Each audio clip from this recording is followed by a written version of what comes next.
கிருஷ்ணர் ஜெயந்தி ஒரு சிறப்பு பார்வை.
சத்திய யுகத்தில் விஷ்ணுவும், திரேத யுகத்தில் ராமரும், துவாபர யுகத்தில் சக்தியுமாய் அவதரித்து பூவுலகை காத்தது போல் தற்போதைய கலியுகத்தின் காவலனாக போற்றப்படுபவர் கிருஷ்ண பகவான்.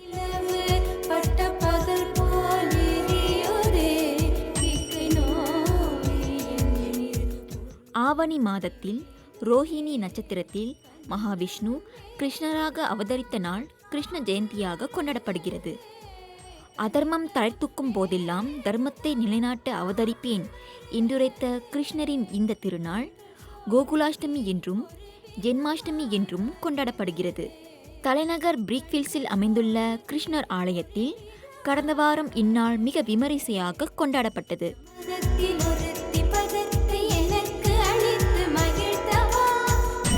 ஆவணி மாதம் அஷ்டமி திதி ரோகிணி நட்சத்திரத்தில் ஸ்ரீ கிருஷ்ண பரமாத்மா மகாவிஷ்ணுவின் 8வது அவதாரமாக அவதரித்தார். பூபாரத்தை தீர்க்க அவருடைய அவதாரத்தின் நோக்கமாக கருதப்படுவது ஸ்ரீ கிருஷ்ண பரமாத்மா ஒரு பரிபூரணமான அவதாரம். நாளை நடைபெறும் விஷயங்களை அவர் இன்றே தெரிந்து கொள்ளும் ஒரு அவதாரமாக திகழ்ந்தார். அந்த வகையில் ஸ்ரீ கிருஷ்ணரை வழிபடுபவர்கள் எல்லா விஷயத்திலுமே சகல சௌபாகியங்களை பெற்று திகழ்வார்கள் என்பது நம்முடைய சமயத்தின் ஒரு சான்றாக அமைகிறது. தனக்கும் தர்மத்துக்கும் புறம்பாக அநியாயம் செய்த கம்சனை அழிக்கும்படி பூமாதேவி பிரம்மாவிடம் முறையிட்டாள். விஷ்ணு கிருஷ்ணர் அவதாரம் எடுத்து தர்மத்தை நிலைநிறுத்துவார் என பிரம்மா பூமாதேவிக்கு உறுதியளித்தார். அதன்படி யசோதாவுக்கு பிள்ளையாக பிறந்தார் கிருஷ்ணர். அந்த பிறப்பின் அர்த்தத்தையும் மகிமையும் எடுத்துரைக்கும் நோக்கத்தில் இந்த ஆலயத்தில் 10 நாட்களுக்கு சிறப்பு பூஜை நடத்தப்படுகிறது. கிருஷ்ணர் கோகுலத்தில் பிறந்தவர். சிறு வயசில் அவர் பல லீலா வினோதமெல்லாம் செஞ்சார். அதெல்லாம் பிள்ளைங்க பார்த்தா ரொம்ப விருப்பப்படுவாங்க. தயிர் எடுத்து வாயில் வைக்கிறது, யசோதா தாய்க்கு தெரியாமல் திருடி போட்டு ஓடுறது, அப்புறம் தாய் ஒரு அடி அடித்தா வாயை திறந்தால் தாய்க்கே ஆச்சரியமாக இருக்கும். வாய்க்குள்ளே உலகமே இருக்கிறது. அவர் வாயை திறந்த உடனே உலகமே தென்படுறது தாய்க்கு. அப்போ தான் அவங்க யோசனை பண்ணாங்க, இது ஒரு அபூர்வ பிறவியாச்சுது, என் பிள்ளை அவங்கள அடிக்கப்படாது, நல்ல விதமாக வச்சு பார்க்கணுமென்று. அப்பேற்பட்டவர் படைத்தல் காத்தல் அழித்தல் என்று இவர் எல்லோரையும் காத்து கொண்டு வர்றவர் இந்த கிருஷ்ண பரமாத்மா. இவர் மேலே விருப்பப்படாதவங்க யாரும் கிடையாது. 3 வருஷமாக நம்ம இங்கே வரோம். அண்டு என்னென்னா இங்கே வந்து நிறையா விழா நடக்கும்.